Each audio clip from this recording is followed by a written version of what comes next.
இது 6th உள்ள 2ஆம் பருவம் பார்க்க போகிறோம் ஃப்ரெண்ட்ஸ். லைன் பை லைனாக அட்டை டு அட்டை படிக்கணும் டிஎன்பிஎஸ்சிக்கு. அப்போ தான் நம்மளால் ஜெயிக்க முடியும். ஸோ ஃபுல்லாக ஒரு வாட்டி நம்ம ரிவைஸ் பண்ணி முடிச்சிடலாம். மூதுரை துன்பம் வெல்லும் கல்வி கல்வி கண் திறந்தவர் நூலகம் நோக்கி இன எழுத்துக்கள். இதை ஃபுல்லாக ஃபஸ்ட்டு நம்ம பார்த்துடலாம். இயல் 1 ஃபுல்லாக. ஸோ இயல் 1 என்னெல்லாம் கொடுத்துருக்காங்கன்னா, ஃபஸ்ட்டு இயல் 1 கண்ணென தகும். ஃபஸ்ட்டு கல்வி மூதுரை. கல்விக்கு எல்லை இல்லை. மனிதன் பிறந்தது முதல் இறுதி வரை கற்றுக்கொண்டே இருக்கிறான். கல்வி மனிதனை உயர்த்துகிறது. கல்வியும் செல்வமாக கருதத்தக்கது. அது பிறருக்கு தந்தாலும் குறையாமல் வளரும். கல்வியை பிறரால் கைப்பற்றவோ அழிக்கவோ முடியாது.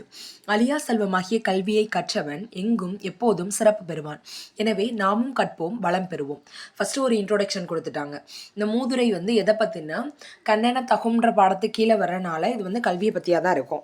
ஸோ அதுக்கு ஒரு இன்ட்ரோடக்ஷன் கொடுத்துருக்காங்க. கல்விக்கு எல்லையே இல்லை. மனிதன் பிறந்ததுலேருந்து இறக்குற வரையும் நம்ம கற்றுக்கிட்டே இருக்கோம். ஏதோ புதுசாக கற்றுட்டே இருக்கோம். கல்வி மனிதனை உயர்த்துது.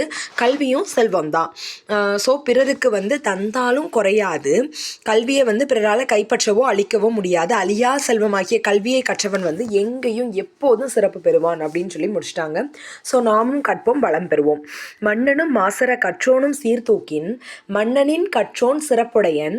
மன்னர்க்கு தந்தேசம் அல்லால் சிறப்பில்லை. கற்றோருக்கு சென்ற இடமெல்லாம் சிறப்பு. ஔவையார்.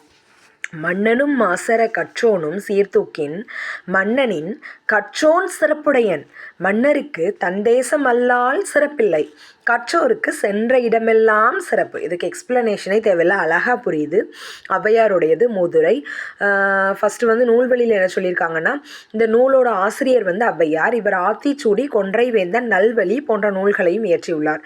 மூதுரை என்னும் சொல்லுக்கு மூத்தோர் கூறும் அறிவுரை என்பது பொருள். சிறந்த அறிவுரைகளை கூறுவதால் இந்நூல் மூதுரை என பெயர் பெற்றது. இந்நூலில் 31 பாடல்கள் இருக்கு. ஸோ இதோட ஆசிரியர் நமக்கு இப்போ கூற்று காரணம் தான் தமிழில் கூட வைக்காங்க. ஸோ மூதுரை நூலின் ஆசிரியர் ஔவையார். ஆத்திச்சூடி, கொன்றை வேந்தன், நல்வழி போன்ற நூல்களின் ஆசிரியரும் ஔவையார் தான். மூதுரை அப்படிங்கிற சொல்லுக்கு மூத்தோர் கூறும் அறிவுரை என்பது பொருள். சிறந்த அறிவுரைகளை கூறுவதால் இந்நூல் இப்பெயர் பெற்றது. இந்நூலின் 31 பாடல்கள் உள்ளன அப்படின்னு நமக்கு கூற்றாக கொடுத்துட்டு இதில் எது தவறானதுன்னு சொல்லி கேட்கலாம். ஸோ ஒரு பாயிண்ட்டும் எல்லாமே இம்பார்ட்டன்ட் ஆனது. மாசற அப்படின்னா குற்றம் இல்லாமல். சீர்தூக்கின் அப்படின்னா ஒப்பிட்டு ஆராய்ந்தால். தேசம் அப்படின்னா நாடு. மன்னனுக்கு மன்னற்கு அப்படின்னா மன்னனுக்கு. பாடலின் பொருள். மன்னனும் மாசற கற்றோனும் சீர்தூக்கின் மன்னனையும் குற்றமில்லாமல் கற்றவரையும் ஒப்பிட்டு ஆராய்ந்து பார்த்தால் மன்னனின் கற்றோன் சிறப்புடையன். மன்னனை விட கற்றவரே சிறந்தவர். மன்னருக்கு தன் தேசம் அல்லால் சிறப்பில்லை. மன்னனுக்கு தன் நாட்டில் மட்டுமே சிறப்பு. கற்றோருக்கு சென்ற இடமெல்லாம் சிறப்பு. கல்வி கற்றவருக்கு சென்ற இடங்களிலெல்லாம் சிறப்புன்னு சொல்லி முடிச்சிட்டாங்க. யார்? ஔவையார். அவங்க ஆத்திச்சூடி, கொன்றை வேந்தன், நல்வழி எல்லா நூலுக்கும் அவங்க தான் ஆசிரியர். மூதுரை அப்படிங்கிற சொல்லுக்கு மூத்தோர் கூறும் அறிவுரை அப்படிங்கிறது பொருள். ஸோ சிறந்த அறிவுரைகளை இந்நூல் சொல்கிறனால மூதுரை அப்படின்னு பெயர் பெற்றிருக்கலாம். இந்நூலின் 31 பாடல்கள் இடம்பெற்றிருக்கு. மாணவர்கள் நூல்களை மாசற கற்க வேண்டும். 3rd ஆப்ஷன், மாசற கற்க வேண்டும். இடமெல்லாம் என்னும் சொல்லை பிரித்தெழுத கிடைப்பது இடம் கூட்டல் எல்லாம். இடமெல்லாம் என்னும் சொல்லை பிரித்தெழுத கிடைப்பது இடம் கூட்டல் எல்லாம். மாசற என்னும் சொல்லை பிரித்தெழுத கிடைப்பது மாசு கூட்டல் அற. 2nd option. இடமெல்லாம் என்னும் சொல்லை பிரித்தெழுத கிடைப்பது இடம் கூட்டல் எல்லாம். 2nd option. மாசற என்னும் சொல்லை பிரித்தெழுத கிடைப்பது மாசு கூட்டல் அற. 2nd option. குற்றம் கூட்டல் இல்லாதவர் என்பதனை சேர்த்தெழுத கிடைக்கும் சொல் குற்றமில்லாதவர். குற்றமில்லாதவர். 1st option. குற்றமில்லாதவர். 1st option. சிறப்பு கூட்டல் உடையார் என்பதனை சேர்த்தெழுத கிடைக்கும் சொல் சிறப்புடையார். 2nd option. சிறப்புடையார். 2nd option. துன்பம் வெல்லும் கல்வி. கல்வி அழகே அழகு என்பார் பெரியார். கற்றபடி நிற்பதே அந்த அழகை பெறுவதற்கான வழி. கல்வி அறிவை வளர்ப்பதோடு பண்படுத்தவும் செய்யும். எவ்வளவுதான் கற்றிருந்தாலும் பண்பாடு இல்லாவிட்டால் அந்த கல்வி பயனற்று போகும். பண்பட்ட மனிதரின் புகழே பல்லாண்டு நிலைத்திருக்கும். எனவே படிப்போம், பண்பாட்டோடு நிற்போம், பார்ப்போற்று வாழ்வோம். என்ன இன்ட்ரொடக்ஷன் கொடுத்துருக்காங்கன்னா, கல்வி அழகே அழகு அப்படின்னு பெரியவங்க சொல்கிறாங்களாம். கற்றபடி நிற்கிறது அந்த அழகை பெறுவதற்கான வழி. கல்வி வந்து அறிவை வளர்க்குறதோடு அதை பண்படுத்தவும் செய்யும். எவ்வளவு தான் நம்ம கல்வி கற்றிருந்தாலும் பண்பாடு இல்லை அப்படின்னா அந்த கல்வி வந்து பயனற்று போகும். பண்பட்ட மனிதனின் புகழ் தான் பல்லாண்டு நிலைத்திருக்கும். எனவே நம்ம வந்து படிக்கணும், படித்து அந்த பண்பாட்டுக்கு ஏற்ற மாதிரி நிற்கணும், அந்த கல்விக்கு ஏற்ற மாதிரி ஒழுகணும் அப்படின்னு சொல்லியிருக்காங்க. ஸோ கல்வி வந்து அறிவை வளர்க்குறதோடு அதை பண்படுத்தவும் செய்யும் அப்படின்னு சொல்லியிருக்காங்க. ஏட்டில் படித்ததோடு இருந்து விடாதே, நீ ஏன் படித்தோம் என்பதையும் மறந்து விடாதே. நாட்டின் நெறி தவறி நடந்து விடாதே, நம் நல்லவர்கள் தூற்றும்படி வளர்ந்து விடாதே. மூத்தோர் சொல் வார்த்தைகளை மீறக்கூடாது, பண்பு முறைகளிலும் மொழிதனிலும் மாறக்கூடாது. மாற்றார் கைப்பொருளை நம்பி வாழக்கூடாது, தன் மானமில்லா கோழையுடன் சேரக்கூடாது. துன்பத்தை வெல்லும் கல்வி கற்றிட வேணும், நீ சோம்பலை கொல்லும் திறன் பெற்றிட வேணும். வன்பு செய்யும் குணமிருந்தால் விட்டிட வேண்டும், அறிவு வளர்ச்சியிலே வான்முகட்டை தொட்டிட வேணும். வெற்றி மேல் வெற்றி வர, விருது வர, பெருமை வர, மேதைகள் சொன்னது போல் விளங்கிட வேண்டும். பெற்ற தாயின் புகழும் நீ, பிறந்த மண்ணின் புகழும் வற்றாமல் உன்னோடு வாழ்ந்திட வேண்டும். பட்டுக்கோட்டை கல்யாண சுந்தரம். பாடலுடைய தலைப்பு என்னதுன்னா, துன்பம் வெல்லும் கல்வி. யார் ஆசிரியர்னு கேட்டனா பட்டுக்கோட்டை கல்யாண சுந்தரம். தூற்றும்படி இகழும்படி, மூத்தோர் பெரியோர், மேதைகள் அறிஞர்கள், மாற்றார் மற்றவர், நெறி வழி, வற்றாமல் குறையாமல். ஸோ அடுத்தவங்க தூற்றும்படி அப்படின்னா இகழும்படி, மூத்தோர் அப்படின்னா பெரியோர், மேதைகள் அப்படின்னா அறிஞர்கள், மாற்றார் அப்படின்னா மற்றவர், நெறி வழி, வற்றாமல் குறையாமல். நாம் நூல்களை கற்றதோடு இருந்து விடக்கூடாது, கற்றதன் பயனை மறக்கக்கூடாது. நம் நாட்டின் நெறி தவறி நடக்கக்கூடாது, நல்லவர்கள் குறை சொல்லும்படி வளரக்கூடாது. என்ன சொல்லியிருக்காங்க? ஏட்டில் படித்ததோடு இருந்து விடாதே, நீ ஏன் படித்தோம் என்பதையும் மறந்து விடாதே. நாட்டின் நெறி தவறி நடந்து விடாதே, நாம் நல்லவர்கள் தூற்றும்படி வளர்ந்து விடாதே.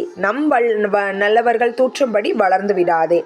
அதான் என்ன சொல்லியிருக்காங்கன்னா, நூல்களோடு கற்றதோடு இருந்துடக்கூடாது, கற்றதன் பயனை மறக்கவே கூடாது, நம் நாட்டின் நெறி தவறி நம்ம நடக்கவே கூடாது, நல்லவர்கள் குறை சொல்லும்படி வளரவே கூடாது, பெரியோர் கூறும் அறிவுரைகளை மீறக்கூடாது, பிறரிடம் பழகும் முறையிலும் பேசும் முறையிலும் பண்பு நெறி மாறக்கூடாது, பிறர் உழைப்பை நம்பி வாழக்கூடாது, தன்மானம் இல்லாத கோழைகளுடன் சேரக்கூடாது,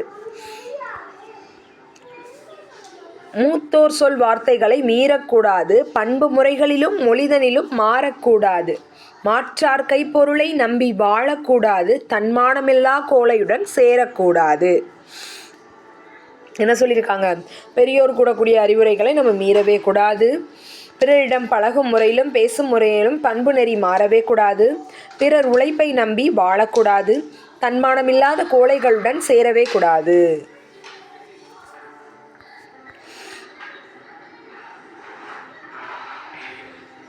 துன்பத்தை வெல்லும் கல்வி கற்றிட வேண்டும், நீ சோம்பலை கொல்லும் திறன் பெற்றிட வேண்டும். பண்பு செய்யும் குணமிருந்தால் விட்டிட வேண்டும், அறிவு வளர்ச்சியிலே வான்முகட்டை தொட்டிட வேணும். என்ன சொல்லியிருக்காங்க? துன்பத்தை நீக்கக்கூடிய கல்வியை கற்றுக்கணுமா, சோம்பலை போக்கிடணுமா, பிறருடன் வன்பு செய்யும் வழக்கம் இருந்துச்சு அப்படின்னா அதை விட்டுறணுமா, வானை தொடும் அளவுக்கு அறிவை வளர்த்து கொள்ளணுமா. அப்புறம் ஒரு நாளில் வெற்றி மேல் வெற்றி வர, விருது வர, பெருமை வர, மேதைகள் சொன்னது போல் விளங்கிட வேண்டும். பெற்ற தாயின் புகழும் நீ, பிறந்த மண்ணின் புகழும் வற்றாமல் உன்னோடு வாழ்ந்திட வேண்டும். 2 பாயிண்ட் தான். வெற்றி மேலே வெற்றி வரணுமா, மேலான அறிஞர்கள் கூறிய அறிவுரைகளின்படி வாழ வேண்டும், அதன் மேல் வெற்றிகளையும் விருதுகளையும் பெருமையும் பெற வேண்டும். பெற்ற தாயின் புகழும் நம் தமிழ்நாட்டின் புகழும் தாய் நாட்டின் புகழும் அழியாத வகையில் வாழ வேண்டும். ஸோ இந்த பட்டுக்கோட்டை கல்யாண சுந்தரனார்னா யாருன்னா, எளிய தமிழில் சமூக சீர்திருத்த கருத்துக்களை வலியுறுத்தி பாடியவர் பட்டுக்கோட்டை கல்யாண சுந்தரம். திரைசை பாடல்களில் உழைப்பாளிகளின் உயர்வை போற்றியவர். மக்கள் கவிஞர் என்னும் சிறப்பு பெயரால் அழைக்கப்படுகிறார்.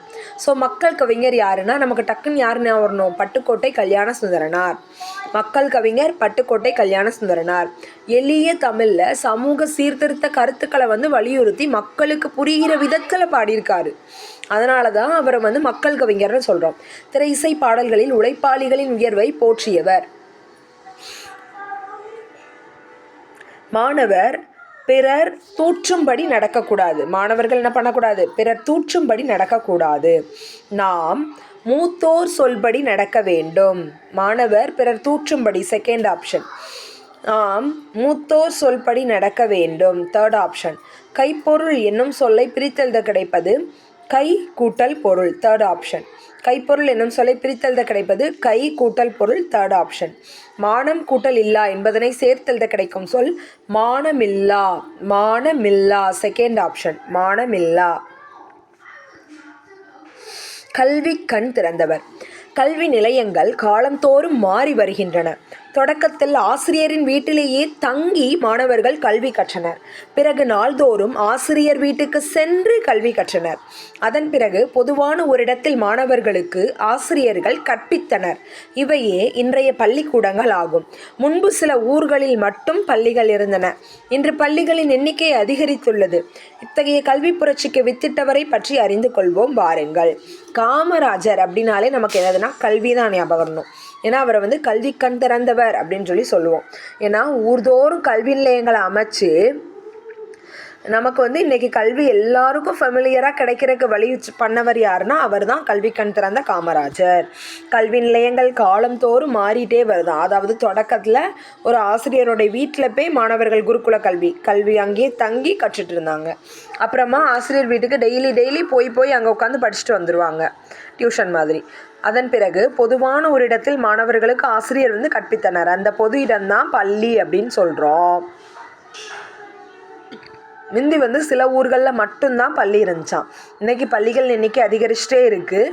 இத்தகைய கல்வி புரட்சிக்கு வித்திட்டவர் யார்? நம்ம காமராஜர். ஃபஸ்ட்டு நிகழ்வு 1. சிறுவர்கள் ஆடு மேய்த்து கொண்டிருந்தனர். அவ்வழியாக வந்த மகிழுந்து ஒன்று அங்கே நின்றது. அதிலிருந்து ஒருவர் கீழே இறங்கினார். ஆடு மேய்த்து கொண்டிருந்த சிறுவர்களை கூப்பிட்டு அவர்களோடு உரையாடினார். என்னடா தம்பிகளா, பள்ளிக்கூடம் போகாமல் ஆடு மேய்ச்சிட்டு இருக்கீங்க? ஏன் பள்ளிக்கூடம் விடுமுறையா என்று அவர் கேட்டார். பள்ளிக்கூடமா? அதெல்லாம் எங்கள் ஊரில் கிடையாது என்றனர் சிறுவர்கள். அப்படியா? உங்கள் ஊரில் பள்ளிக்கூடம் இருந்தால் நீங்கள் எல்லாரும் படிப்பீர்களா என்று கேட்டார் அவர். ஓ, படிப்போமே என்றார்கள் சிறுவர்கள். ஊர்தோறும் பள்ளிக்கூடங்களை திறக்க வேண்டும் என்ற முடிவுக்கு வந்தார் அவர். ஆடு மேய்க்கிற சிறுவர்கள்கிட்ட போய் கேட்காங்க. அவங்களுக்கு படிக்கிறதுக்கு இன்ட்ரெஸ்ட் இருக்குது, ஆனால் ஸ்கூல் இல்லைன்ற காரணத்தினால படிக்காமல் இருக்காங்கன்றக்காண்டி ஸ்கூல் திறக்கணுன்ற முடிவுக்கு வராங்க நம்மளோட ஓல்டு சிஎம். பள்ளி விழா ஒன்றில் பங்கேற்க சென்றார் அவர். அப்போது மாணவர்களிடம், படிப்பறிவு இருந்தால்தான் நாடு முன்னேற்றம் அடையும். எனவேதான் நாடு முழுக்க 50,000 பள்ளிகளை திறக்க முடிவு பண்ணியிருக்கிறோம். குழந்தைங்க, நீங்கள் எவ்வளவு தூரம் நடந்து போவீங்க? நீண்ட தூரம் நடந்தால் களைச்சு போயிடுவீங்க. அப்புறம் எப்படி படிக்க முடியும்? அதனால் 1 மைல் தூரத்தில் ஆரம்ப பள்ளி, 3 மைல் தூரத்தில் நடுநிலை பள்ளி, 5 மைல் தூரத்தில் உயர்நிலை பள்ளி என்று இருக்கணும்னு திட்டம். அதாவது 1 மைல் தூரத்தில் ஒரு ஆரம்ப பள்ளி, 3 மைல் தூரத்தில் ஒரு நடுநிலை பள்ளி, 5 மைல் தூரத்தில் உயர்நிலை பள்ளி. பள்ளி நிகழ்ச்சிக்கு ஒன்று தேசிய கொடியேற்ற அவரை அழைத்தனர். அவர் கொடியேற்றும் போது அனைவரும் எழுந்து நின்று வணக்கம் செலுத்தினர். அப்போது மாணவன் ஒருவர் மயங்கி விழுந்தான். அனைவரும் பதற்றமடைந்தனர். தண்ணீர் தெளித்து அவனை எழுப்பினர். மயக்கம் தெளிந்த சிறுவனிடம் அவர், காலையில் சாப்பிட்டாயா என்று கேட்டார். அவன் எதுவும் சாப்பிடவில்லை என்றான். அதற்கு அவர், ஏன் என்று கேட்டார். மாணவன் சாப்பிட எதுவும் இல்லை என்று பதில் கூறினான். இதற்கு பிறகு படிக்க வரும் மாணவர்களுக்கு ஒரு வேளையாவது உணவு வழங்க வேண்டும் என்று முடிவு செய்தார் அவர். அப்படி பிறந்ததுதான் இன்றைக்கி நம்ம சாப்பிட்டுட்டு இருக்க மதிய உணவு திட்டம். பரமக்குடி தரைப்பாலத்தை பார்த்தபோது உடன் வந்த கல்வி அதிகாரியிடம் பேசினார். இந்த காட்டாற்றில் தண்ணீர் போகும்போது இந்த பக்கத்து மாணவர்கள் எப்படி பள்ளிக்கூடத்திற்கு போவார்கள் என்றார். மழைக்காலத்தில் மாணவர்கள் பள்ளிக்கு வரமாட்டார்கள் ஐயா என்றார் அதிகாரி. அப்போ இந்த பக்கம் ஒரு பள்ளிக்கூடம் கட்டலாமே என்றார் அவர். கல்வித்துறை விதியின்படி 3 மைல் தூரத்திற்கு பள்ளிக்கூடம் இருந்தால் பக்கத்தில் வேறு பள்ளிக்கு அனுமதி கிடையாது என்று அதிகாரி கூறினார். அவர் முடிப்பதற்குள், நீங்க இந்த காட்டாற்றை காரணம் காட்டுங்க, இந்த பக்கம் ஒரு பள்ளிக்கூடம் கட்ட அனுமதி கேளுங்க, நான் ஏற்பாடு செய்கிறேன் என்றார் அவர்.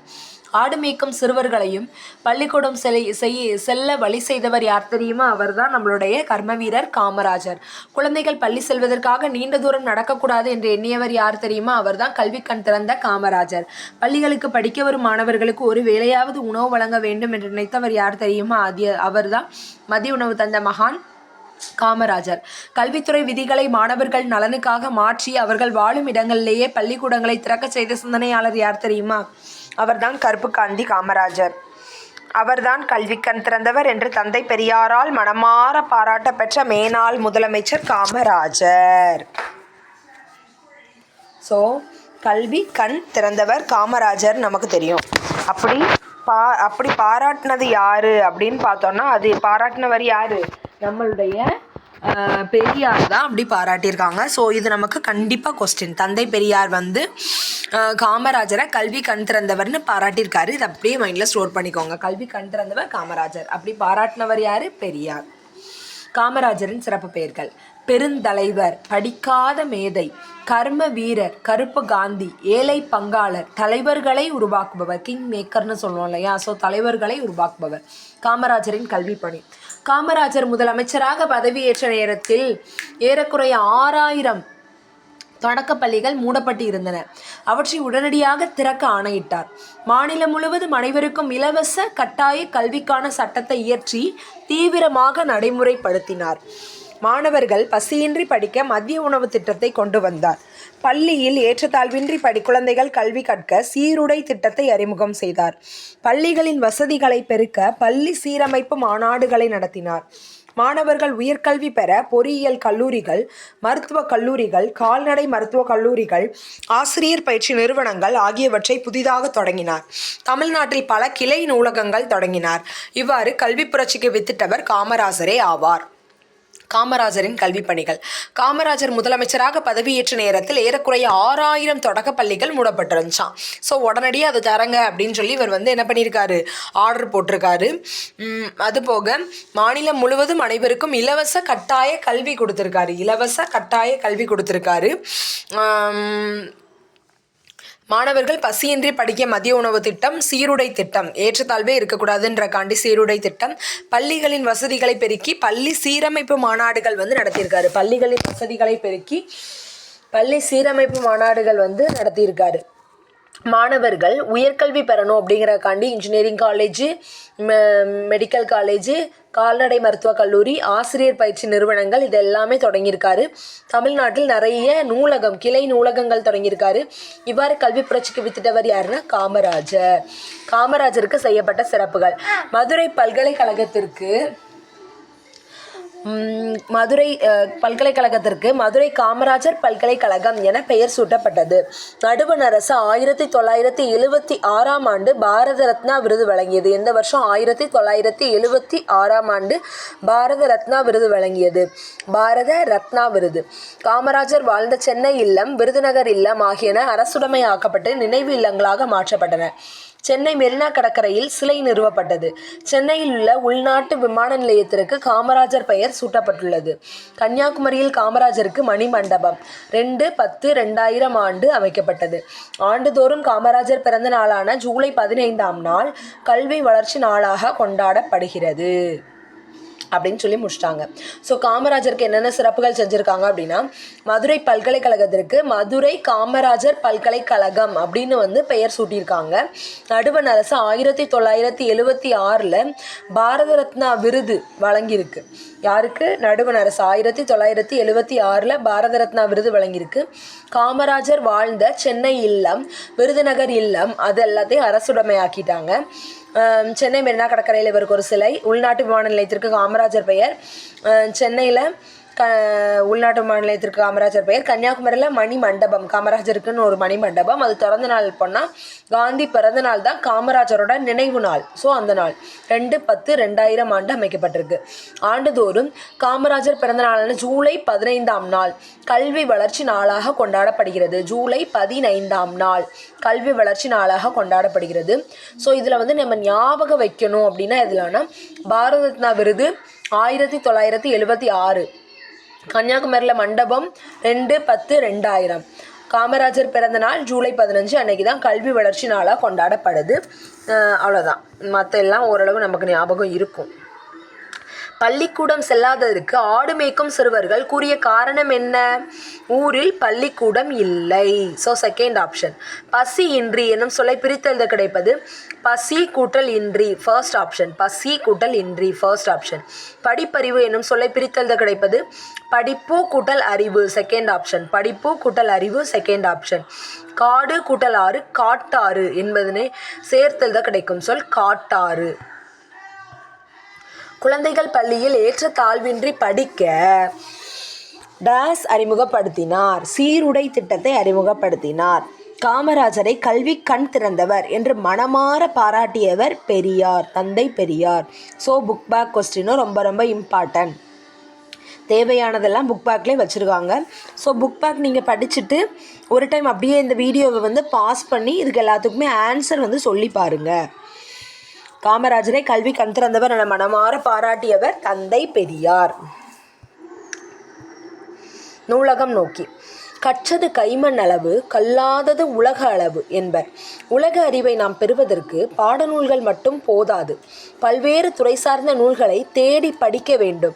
அதற்கு துணை புரிவன நூலகங்களே ஆகும். நூலகங்கள் மாவட்ட நூலகம், கிளை நூலகம், ஊர்ப்புற நூலகம், பகுதி நேர நூலகம், தனியார் நூலகம் என பல வகைப்படும். ஆசியாவிலே 2வது பெரிய நூலகம் தமிழ்நாட்டில் உள்ளது அதனை பற்றி அறிந்து கொள்வோம். அதாவது இப்போ நூலகம் நோக்கி அப்படிங்கிறதுல அண்ணா நூற்றாண்டு நூலகத்தை பற்றி தான் படிக்க போகிறோம். ஸோ அதை பற்றி ஒரு இன்ட்ரொடக்ஷன். கற்றது கைமண் அளவு, கல்லாதது உலக அளவுன்னு சொல்லுவாங்க. ஸோ உலக அறிவை நாம் பெறுறதுக்கு வந்து பாடநூல்கள் மட்டுமே நமக்கு போதாது. அதுக்கு வந்து நிறைய நூல்கள் வந்து நமக்கு தேவை. அதுக்கு நமக்கு வந்து ஹெல்ப் பண்ணுறது வந்து நூல்கள் தான், பாடநூல்கள். அதுக்கு வந்து துணைபெறுறது நூலகங்கள்.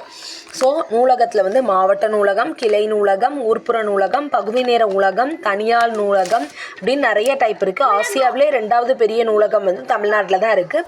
அதை பற்றி தான் அறிந்து கொள்ள போகிறோம்.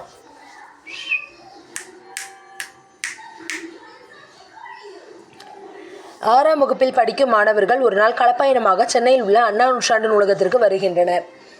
அப்போது மாணவர்களே, இதுதான் அண்ணா நூற்றாண்டு நூலகம்.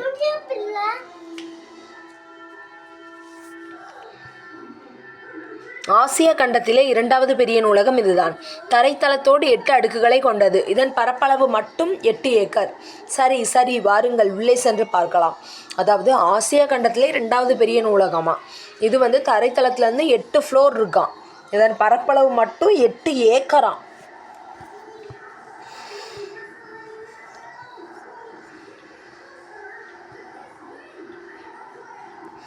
ஆசியா கண்டத்திலே மிகப்பெரிய நூலகம் சீனாவில் இருக்குது.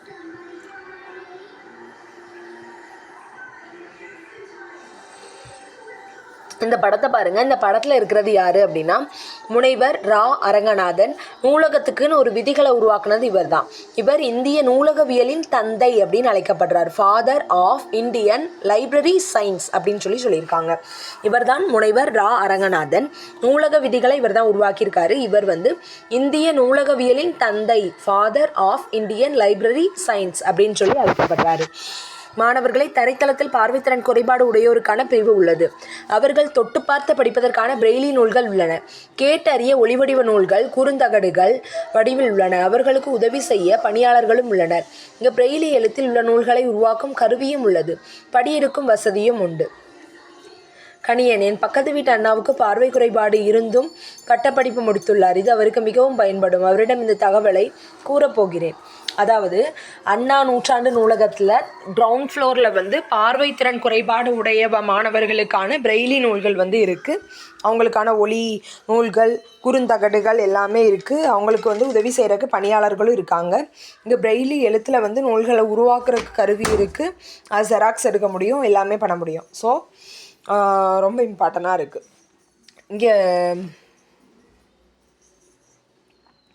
இது முதல் தளம், ஃபர்ஸ்ட் ஃப்ளோர். சரியா? இங்கே குழந்தைகளுக்காக சிறப்பாக உருவாக்கப்பட்ட பகுதி. குழந்தைகள் மகிழ்ச்சியான சூழலில் படிப்பதற்காக செயற்கை மரம் ஒன்று அமைக்கப்பட்டுள்ளது. சிறுவர்கள் மட்டுமல்ல, அனைவரின் மனதையும் கொள்ளை கொள்ளும் பகுதி இது. இங்கு 20,000க்கும் மேற்பட்ட பல்லூடக குறுந்தகடுகள் குழந்தைகளுக்காக சேகரித்து வைக்கப்பட்டுள்ளன. பிற நாடுகளிலிருந்து திரட்டப்பட்ட 50,000க்கும் மேற்பட்ட நூல்கள் இங்கு உள்ளன. ஸோ இங்கே வந்து என்ன சொல்லியிருக்காங்க அப்படின்னா, ஃபர்ஸ்ட் ஃப்ளோரில் வந்து குழந்தைங்களுக்கு படிக்கிறதுக்கான ஒரு நல்ல சூழல் வந்து இருக்கணும் அப்படிங்கிறக்காண்டி ஒரு செயற்கையான மரம் இருக்கான். அங்கே சிறுவர்கள் மட்டும் கிடையாது, அனைவருடைய மனதையும் கொள்ளை கொள்கிற வகையில் 20,000க்கும் மேற்பட்ட பல்லூடக குறுந்தகடுகள் குழந்தைகளுக்காக சேகரித்து வைக்கப்பட்டுள்ளன. பிற நாடுகளில் இருந்து திரட்டப்பட்ட 50,000க்கும் மேற்பட்ட நூல்கள் வந்து இங்கே இருக்குது.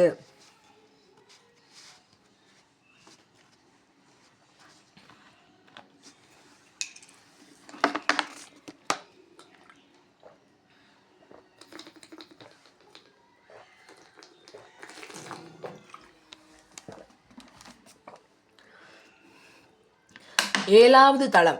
இத்தலத்தில் அரசு கீழ்த்திசை சுவடிகள் நூலகம் உள்ளது. இங்கு பழமையான ஓலை சுவடிகள் சேகரித்து பாதுகாக்க வைக்கப்பட்டுள்ளன. இதே தளத்தில் வரலாறு, புவியியல், சுற்றுலா நூல்களும் உள்ளன. இங்கு அனைத்து வகை போட்டித் தேர்வுகளுக்கும் தேவையான நூல்களும் உள்ளது. மின் நூலகமும் உள்ளது.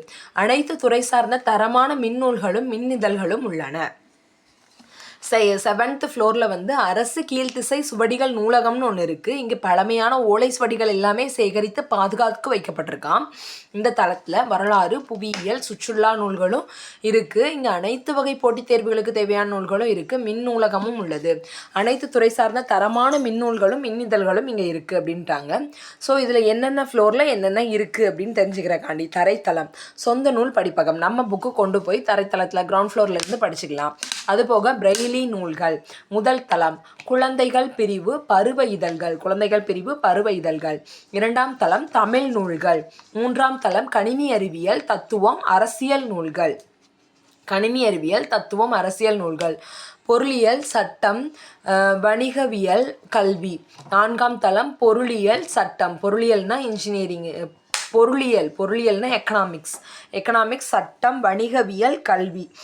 ஐந்தாம் தளம் கணிதம், அறிவியல், மருத்துவம். ஆறாம் தளம் பொறியியல், வேளாண்மை, திரைப்படக்கலை. ஏழாம் தளம் வரலாறு, சுற்றுலா, அரசு கீழ்த்திசை சுவடிகள் நூலகம். எட்டாம் தளம் கல்வி, தொலைக்காட்சி, நூலகத்தின் அலுவலக பிரிவு. ஸோ அண்ணா நூற்றாண்டு நூலகத்தில் 8 ஃப்ளோர் இருக்குது. ஃபஸ்ட்டு கிரவுண்ட் ஃப்ளோரில் வந்து சொந்த நூல் நம்ம கொண்டு போய் படிச்சுக்கலாம். அது கூட பிரெய்லி நூல்களும் படிச்சுக்கலாம். முதல் தளத்தில் வந்து குழந்தைகளுக்கான பிரிவு பருவ இதழ்கள். இரண்டாம் தளம் தமிழ் நூல்கள் மட்டும். மூன்றாம் தளம் வந்து கணினி அறிவியல், தத்துவம், அரசியல் சார்ந்த நூல்கள். நான்காம் தளம் எக்கனாமிக்ஸு, லா, காமர்ஸு, அது கூட எஜுகேஷன். ஐந்தாம் தளம் கணிதம், அறிவியல், மருத்துவம். அதுபோக அறிவியல், மருத்துவம். ஆறாம் தளம் பொறியியல், வேளாண்மை, திரைப்படக்கலை. ஏழாம் தளம் வரலாறு, சுற்றுலா, அரசு கீழ்த்திசை சுவடிகள் நூலகம். ஏழாம் தளத்தில் தான் இந்த கீழ்த்திசை சுவடிகள் நூலகம் இருக்குன்னு மேலே பார்த்தோம் இல்லையா? அரசு தேர்வுகளுக்கு தேவையான எல்லாமே அங்கே இருக்குன்னு. அரசு கீழ்த்திசை சுவடிகள் நூலகம், வரலாறு, சுற்றுலா. எட்டாம் தளம் கல்வி, தொலைக்காட்சி, நூலகத்தின் அலுவலக பிரிவு. 8ஆம் தளத்தில் தான் ஆஃபீஸ் வச்சுருக்காங்க. நூலகத்தின் அலுவலக பிரிவு, கல்வி, தொலைக்காட்சி. நூலகத்தில் படித்து உயர்நிலை அடைந்தவர்கள் சிலர் அறிஞர் அண்ணா, ஜவஹர்லால் நேரு, அண்ணல் அம்பேத்கர், காரல் மார்க்ஸ். அறிஞர் அண்ணா, ஜவஹர்லால் நேரு, அண்ணல் அம்பேத்கர், காரல் மார்க்ஸ். ஸோ அறிஞர் அண்ணா, ஜவஹர்லால் நேரு, அம்பேத்கர், காரல் மார்க்ஸ். ஐயா, இங்குள்ள புத்தகங்களை நாம் வீட்டிற்கு எடுத்து செல்ல முடியுமா? முடியாது மாதவி, இங்கே அமர்ந்துதான் படிக்க வேண்டும். இந்த நூலகத்தில் எங்கும் குழுவென உள்ளதே. ஆமாம், நூலகம் முழுவதுமே குளிர்பதன வசதி செய்யப்பட்டுள்ளது. மேலும் இதே வசதியுடன் கூட்ட அரங்கு, கலையரங்கு, கருத்தரங்கு கூடம், கண்காட்சி அரங்கு போன்றவை உள்ளன. ஆஹா, இத்தனை வசதிகள் நூலகத்தில் உள்ளனவா? இங்குதான் தமிழக அரசு நடமாடும் நூலகம் எனும் திட்டத்தை தொடங்கி உள்ளது.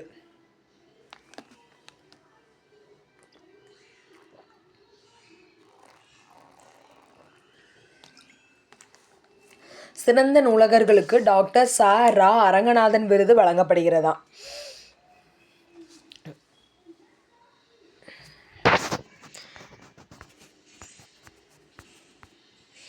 இவர் தான் அரங்கநாதன். இவர் பெயரை வச்சு தான் நமக்கு வந்து இந்திய நூலகவியலின் தந்தை. ஸோ இவர் பெயரை வச்சு நமக்கு வந்து அரங்கநாதன் விருதுனே சொல்லி ஒரு விருது கொடுக்காங்க. யாருக்கு? சிறந்த நூலகர்களுக்கு டாக்டர் ச. ரா. அரங்கநாதன் விருது வழங்கப்படுது. அப்புறம் இலக்கணமில் என்ன கொடுத்துருக்காங்கன்னா, இன எழுத்துக்கள்.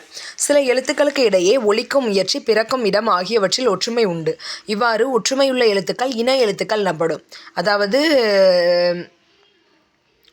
ஃப்ரெண்டு எழுத்துக்கள் அந்த மாதிரி ஞாபகம் வச்சுக்கோங்க. இன எழுத்துக்கள் சிங்கம், இங்கு பக்கத்தில் சி, இங், க, இம், க தான் வரும். சரியா? இதை தான் நம்ம இன எழுத்துக்கள்னு சொல்கிறோம். சில எழுத்துக்களுக்கு இடையே ஒலிக்கும் முயற்சி, பிறக்கும் இடம் ஆகியவற்றில் ஒற்றுமை உண்டு. இவ்வாறு ஒற்றுமையுள்ள எழுத்துக்கள் இன எழுத்துக்கள் எனப்படும். 6 வல்லின மெய்களுக்கும் 6 மெல்லின எழுத்துக்களும் இன எழுத்துக்கள் ஆகும். சொற்களில் மெல்லினமை எழுத்தை அடுத்து பெரும்பாலும் அதன் இனமாகிய வல்லின எழுத்து வரும். அதான், அதாவது ஒவ்வொரு எழுத்துக்களுக்கும் ஒலிக்கக்கூடிய முயற்சி, பிறக்கக்கூடிய இடம் ஆகியவற்றில் ஒற்றுமை உண்டு. இவ்வாறு ஒற்றுமையுள்ள எழுத்துக்களை வந்து நம்ம இன எழுத்துக்கள் அப்படின்னு சொல்கிறோம். 6 வல்லின மெய்யெழுத்துக்களும் 6 மெல்லின எழுத்துக்களும் இன எழுத்துக்களாக இருக்குது. சொற்களில் மெல்லின மெய்யெழுத்துக்களை அடுத்து பெரும்பாலும் அதன் இனமாகிய வல்லின எழுத்து தான் வரும். மெல்லின மெய்யெழுத்தை எடுத்து அதன் இனமாகிய வல்லின எழுத்து தான் வரும். திங்கள், சிங்கம், இங்கு பக்கத்தில் க தான் வரும். அதான் இக்குக்கு இங்கு, இங்குக்கு இக்கு தான் இன எழுத்து. சரியா? இஞ்சிக்கு இச்சு தான் இன எழுத்து. இன்னுக்கு இட்டு தான் இன எழுத்து. இக்கு இங்கு இச்சு இஞ்சி இட்டு இன்னு இப்படியே மாற்றி எழுதியிருக்காங்க. இக்கு பக்கத்தில் இந்த பக்கம் இங்கு, இச்சு பக்கத்தில் இஞ்சி, இட்டு பக்கத்தில் இன்னு. இத்து இந்து இப்பு இம்மு இற்று இன்னு இதுவும் அதே மாதிரி தான். சரியா? அடுத்து ஈ இரு இள்ளு இவ்வு இழு இல் இது நேராக எழுதியிருக்காங்க. ஸோ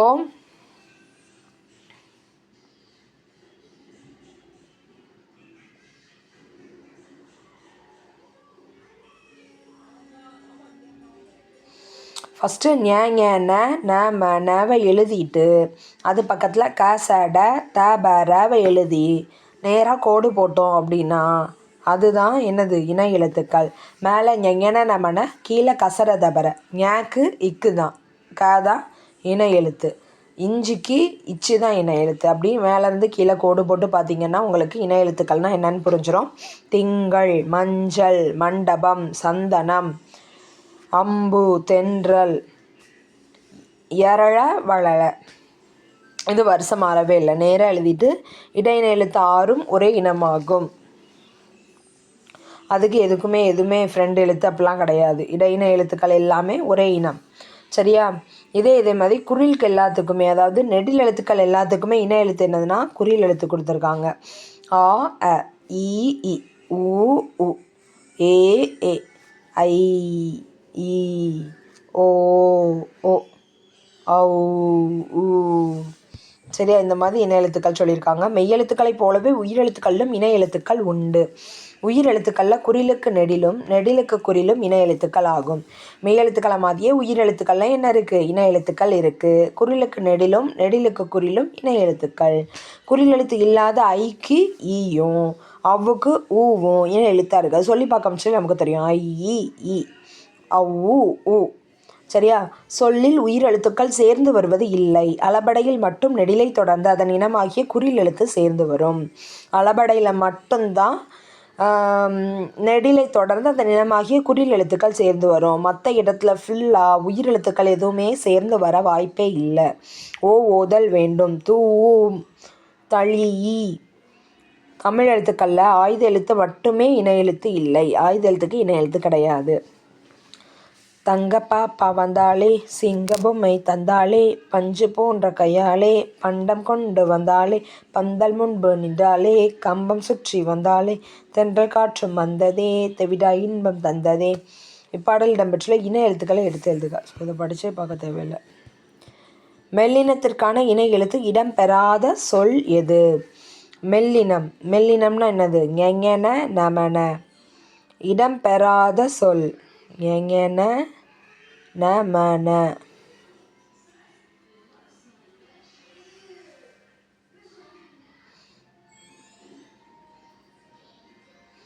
கண்ணில் இன எழுத்து இல்லைல்ல, இன்னு பக்கத்தில் நீ இருக்குது பாருங்கள். ஸோ தேர்ட் ஆப்ஷன் கண்ணில். மீதி எல்லாமே இன எழுத்தோடு இருக்குது. தவறான சொற்களை வட்டமிடுக. தவறான சொல் கண்டான், இன்னுக்கு இட்டு. வென்றான், இந்த இன்னுக்கு இந்த ரேல. ஸோ வென்றான் தப்பு. நண்டு வண்டுலாம் கரெக்டு தான். தென்றல் 2 சுழி இன்னு. இதை வச்சு தான் நம்ம வந்து 2 சுழி இன்னா 3 சுழி இன்னான்னு நம்மளால் கண்டுபிடிக்க முடியுது. இன எழுத்துக்களை வச்சு இந்த ஸ்பெல்லிங் மிஸ்டேக்ஸை நம்மளால் அவாய்ட் பண்ண முடியும். கண்டம் 3 சுழி இன்னு. 3 சுழி இன்னு பக்கத்தில் தான் இந்த ட வரும். நன்றி, இந்த 2 சுழி இன்னு பக்கத்தில் கண்டிப்பாக இந்த ரீ தான் வரணும்.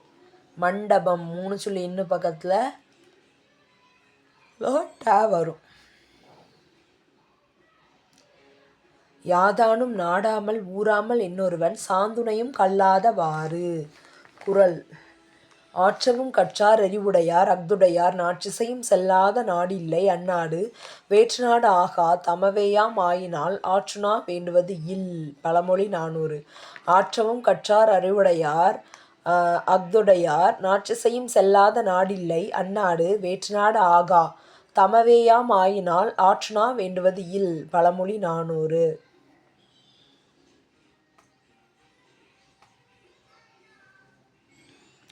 பாடம் படித்தான் வகுப்பில் பாடம் படித்தான் தமிழ் வகுப்பில் பாடம் படித்தான் நேற்று தமிழ் வகுப்பில் பாடம் படித்தான் அவன் நேற்று தமிழ் வகுப்பில் பாடம் படித்தான். மழை பெய்தது ஊரில் மழை பெய்தது எங்கள் ஊரில் மழை பெய்தது நேற்று எங்கள் ஊரில் மழை பெய்தது.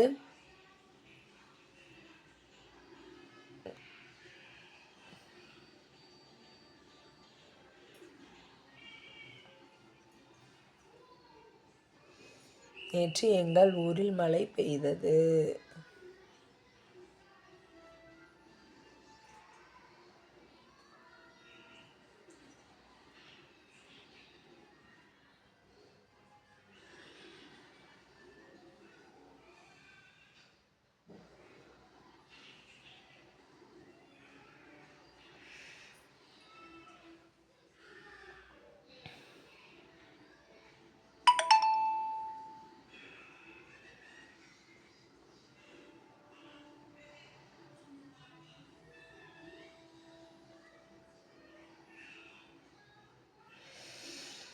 காமராஜர் பிறந்த நாள் கல்வி வளர்ச்சி நாள் ஜூலை 15.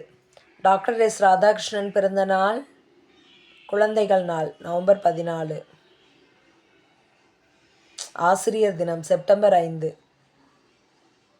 அப்துல் கலாம் பிறந்த நாள் தேசிய இளைஞர் நாள்.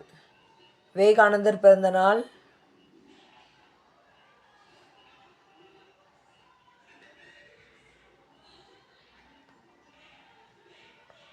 அப்துல் கலாம் பிறந்த நாள் மாணவர் நாள். விவேகானந்தர் பிறந்த நாள் தான் தேசிய இளைஞர் நாள். ஜவஹர்லால் நேரு பிறந்த நாள் குழந்தைகள் நாள். அதாவது காமராஜர் பிறந்த நாள் கல்வி வளர்ச்சி நாள், டாக்டர் எஸ். ராதாகிருஷ்ணன் பிறந்த நாள் ஆசிரியர் நாள், அப்துல் கலாம் பிறந்த நாள் மாணவர் நாள், விவேகானந்தர் பிறந்த நாள் தேசிய இளைஞர் நாள், ஜவஹர்லால் நேரு பிறந்த நாள் குழந்தைகள் நாள் நவம்பர் 14. ஜவஹர்லால் நேரு பிறந்த நாள் குழந்தைகள் நாள் children's day. Doctor S. Radhakrishnan பிறந்த நாள் செப்டம்பர் 5 ஆசிரியர் தினம் டீச்சர்ஸ் டே. காமராஜர் பிறந்த நாள் ஜூலை 15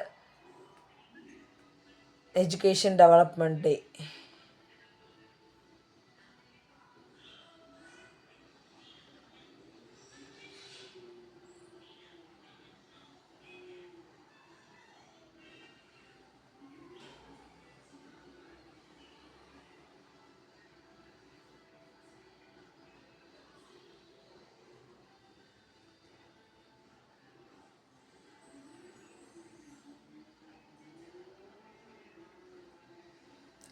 காமராஜரின் வீட்டுக்கு ஒரு சிறுவனும் அவனுடைய தங்கையும் நுழைய முயன்றனர்.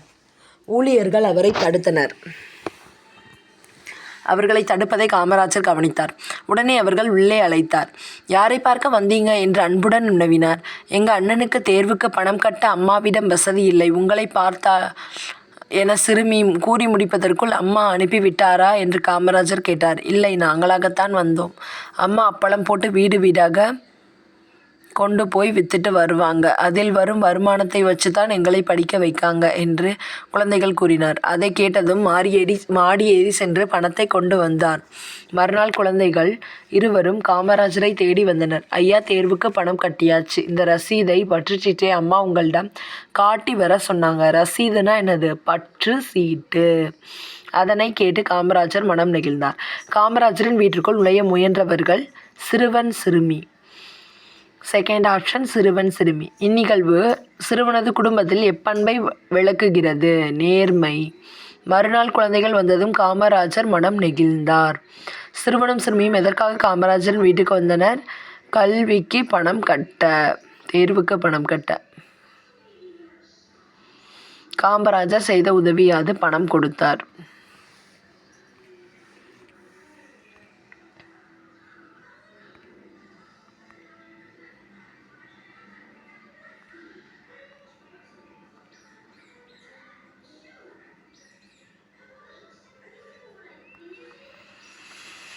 எஜுகேஷன் கல்வி, பிரைமரி ஸ்கூல் தொடக்கப்பள்ளி, ஹையர் செகண்டரி ஸ்கூல் மேல்நிலை பள்ளி.